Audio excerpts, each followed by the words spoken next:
How's it going, guys? Paul Jennings here, and there are seagulls shouting outside of the window. I'm very sorry about that if you can hear them. If you can't, whatever. Today I'm going to show you how to take video that looks like this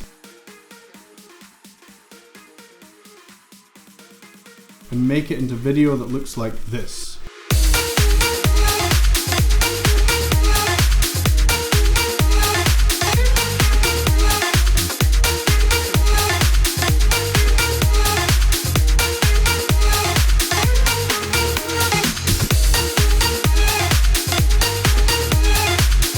We're not going to be adding filters or LUTs to the footage. We're actually going to be doing it the old-fashioned organic way, or the best way. We're going to be slowing down some of the footage, and we're going to be editing it and cutting it, and then we're going to be color grading it, and then we're going to be adding some music and syncing it to that music. We're also going to be adding what's called an orange teal, or teal orange, however you want to call it, color grading profile to this footage. We're going to be creating that ourselves using the color wheels. And what that means when I say orange teal is it's a contrast in color. So you've got two complementary colors. You've got teal and you've got orange at the other side of that spectrum. And those two colors look lovely together. And they're also found in the skin tone of human beings. Whatever your skin pigment is, orange and teal is within that. So it brings out a lovely skin tone, and it also adds a lovely color contrast to the footage. So the footage I have was shot in Gili Air in Indonesia, and Gili Air is a tiny little island, beautiful place, and I shot it all on a GoPro. And the reason why I'm just using some GoPro footage is because I know a lot of you guys don't have super expensive cameras, so I wanted to show you how we could do this not using a crazy fancy camera or a DSLR, how we can use a simple thing like a GoPro and still get a cinematic result. The footage was all shot at 1080p, so high definition, and it was shot at 60 frames per second. So that's going to allow us to slow down the footage and still have a nice consistent quality, and we're not going to get any jerking or frames jerking. I've gone on about this for way too long now, so let's get right into the lesson and add that cinematic look to the footage. Okay, here we are in Premiere Pro. I've got my clips already in the timeline here and ready to be edited. They're kind of loosely chopped together. So the first thing I'm going to do is we're going to focus on the editing. So I've got the editing window or editing workspace open, and I'm going to work on this first clip here. And this is obviously a drone shot. We're coming in across the beach, and it's kind of nice and slow in a way because we're obviously high up, and it feels kind of slow motion, but it's not slow motion. Now, as I said before, all of these were shot at 60 frames a second, so I can actually go ahead and slow this down, and it's going to look pretty cool. So to slow it down, we want to right click, and then we're going to come up here to speed and duration. So we've selected that clip, we've right clicked, we're at speed and duration, and I'm going to say that I want to bring it from 100% down to 60%. And right here you're going to see we've got optical flow selected, and that is what you want to have selected. Sometimes it sets a default at frame sampling, but you want optical flow selected, and this will make it look smoother across the clip. So we'll hit OK, and you'll immediately notice that the clip got longer, and that's because it's running slower now. And also this line at the top here in the sequence has gone red. So what we need to do is we need to quickly come up here to sequence, render into out for effects, render effects into out, boom. And it's going to take a second just to render that effect. We've slowed it down 60% and it looks cool. So I don't want all of that clip. Maybe I want to start it around about here. Okay, perfect. Now we've slowed that down. The motion looks good. We'll move on to the second clip. And what we've got here is we're down on the beach now, and it's already way too fast. So I'm going to move these out of the way because I'm going to do the same thing. I'm going to slow it down first. Let's slow this down to say 50%. Optical flow is selected. Boom, render. Right, we've got that rendered. So let's have a look. Way nicer. Okay, now let's see where we want to finish that clip. Okay, now there's motion.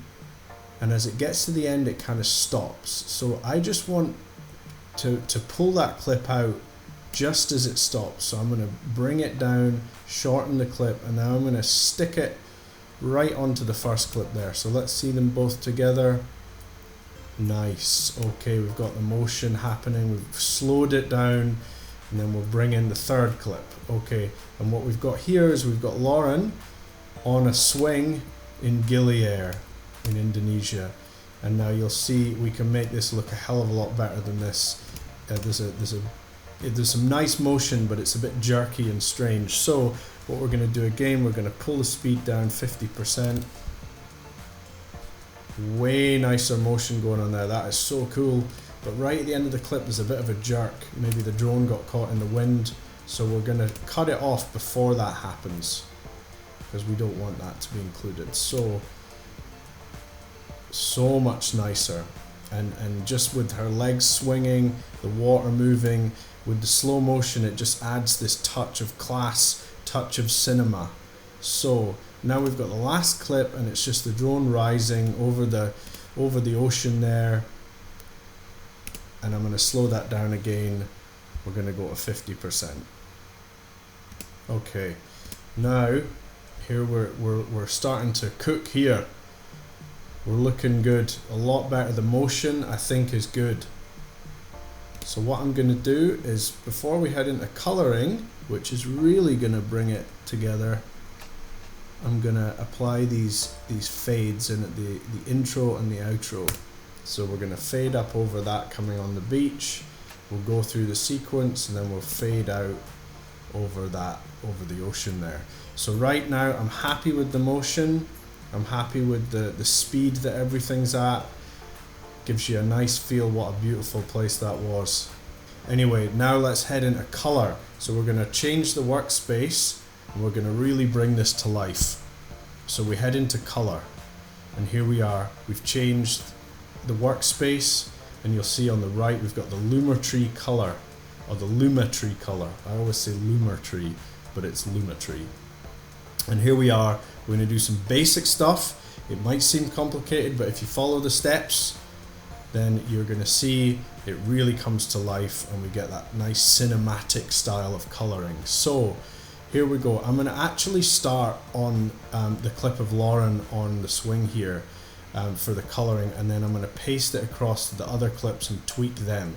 So I'm going to start with Lauren. The reason why is because this clip has some nice shadowing and some highlights, shadows being the darker parts of the image and the highlights being the lighter parts.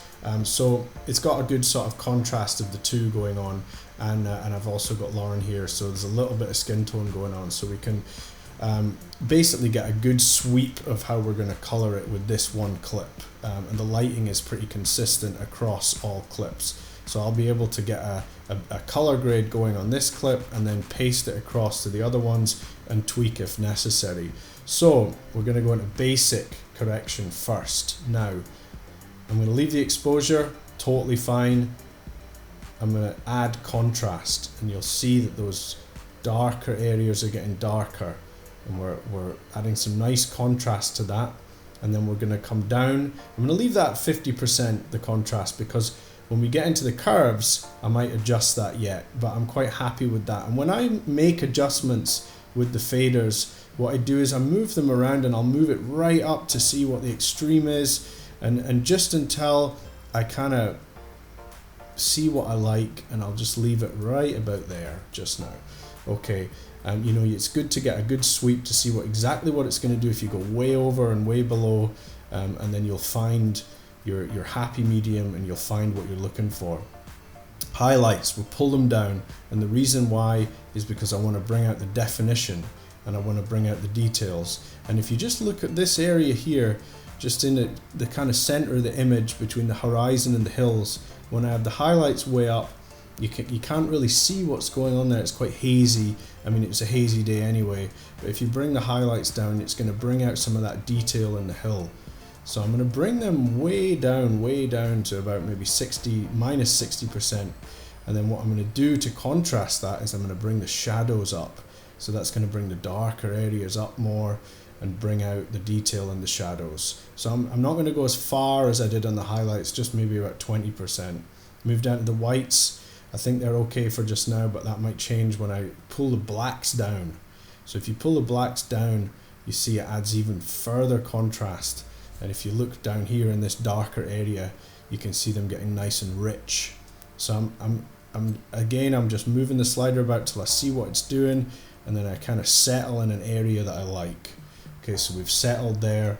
We're at minus, I'm gonna go minus 40 odd, around there. Okay, so we're gonna leave the basic correction. I'm happy with what I've done here just now. And now we're gonna come down to curves. And what I'm gonna do with this is I want just the RGB curve, and we're gonna have an S curve. And so we're gonna hit one point here at the top, on the right, one point in the center, one point in the bottom left, just at where it crosses over here. And then what we're going to do first is we're going to come up and we're going to hold this down at this point, and we're going to bring it up. So you'll see that what's happening in the highlights there in the image or in the clip is the highlights are really coming out, and that's adding some nice contrast in the highlights. So we've done that. We'll come down to the shadows here, and the darks rather, and we're going to pull that down in the opposite direction. And what that's going to do is it's going to add further contrast and really make those dark shadows punchy. And look at the detail in the water. Look how that comes out. Wow. And then what we're going to do is a wee trick, and this is a lot in cinema. They use this trick. They crush the blacks. So now we're right down at the very blacks at this point at the end here, and we're going to pull it up towards the top. And if you go all the way just to see what's happening, what it's affecting, is it's actually crushing those blacks out. And we don't want to go that far, that would be ridiculous. So we actually just want to like see kind of where it almost just starts to crush the blacks. It's almost like a subtle effect that you don't really pay that much attention to, but you know it's there and it adds to it. It's all in the detail. So I'm happy with the S curve. You'll see that it kind of makes an S, that's why it's called an S curve. And then we're going to come down, and we'll close that by just clicking on the curves again, and we're going to come down to color wheels and match. And this is where it's going to get really interesting. So I'm going to apply a technique called teal orange or orange teal color grading. So you'll see I've pulled the shadows down into the blue teal kind of range here. Not that far, you don't want to go crazy. You know, it's all about being subtle with your edits, for me anyway. And then we're going to push the midtones up a little bit into the orange, and also the highlights up into the orange, but again not too far. And I'm not going to get super complicated, so we're just going to do a basic teal orange kind of grade on the color here. I'm happy with that, and I'm going to go back up to basic, and I'm going to pull the saturation down because I don't want it to be totally saturated in color. So I want to bring that saturation down. I'm just going to put an even 85% as opposed to 100%. Okay, and I'm happy with that. One more thing I'm going to do is I'm going to come to creative, and I'm going to push up the vibrance of the color just to maybe about 25%. And right now I am happy with how that's looking. There we go, and that looks so much better. So now I've got the color grade that I want to start with, and I want to paste that over to the other clips. So I hit copy here. So Command C if you're on a Mac, up to edit if you want, and we hit copy, and then we've selected on that clip and we've copied those color presets, or that color grade. And then I've selected the next clip, and I'm going to go back up to edit, and I'm going to paste those attributes, and it'll bring up this window, and the only thing you want to have selected is the Luma tree color. So we've got that selected, and we're going to paste those over. Boom, what a difference already. All that contrast, all that cinematic color, it looks lovely. Okay, now I want to add it to these clips. So I select both of them, come up to edit, paste attributes, Luma tree colors, the only thing selected, and we hit OK, and boom, what a difference already. Look at the sky, wow.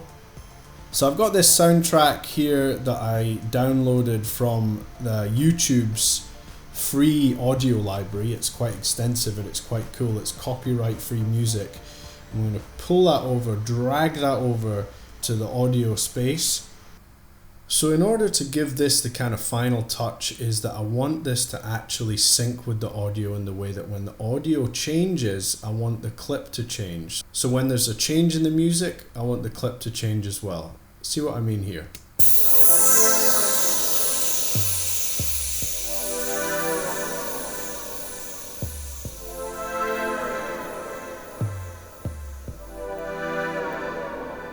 So what I've done is I've actually extended the clip of Lauren so that it fits with the music, and you'll see down on the music here on the audio track you can see where the waves change. So when there's a hard edge here, that means that the keyboard and the drum that's playing are going to actually change chords.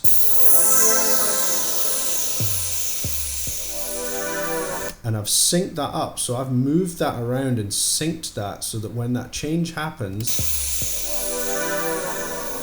it changes the clip, and that gives it a nice edit as well and a nice feel. And this way, it just gives it some cinematic audio quality as well. Okay, so everything looks good. To export, I'm happy with the way it looks. I'm happy with the way it syncs. I think the color's nice, it looks cinematic, it's beautiful. Let's go and export that.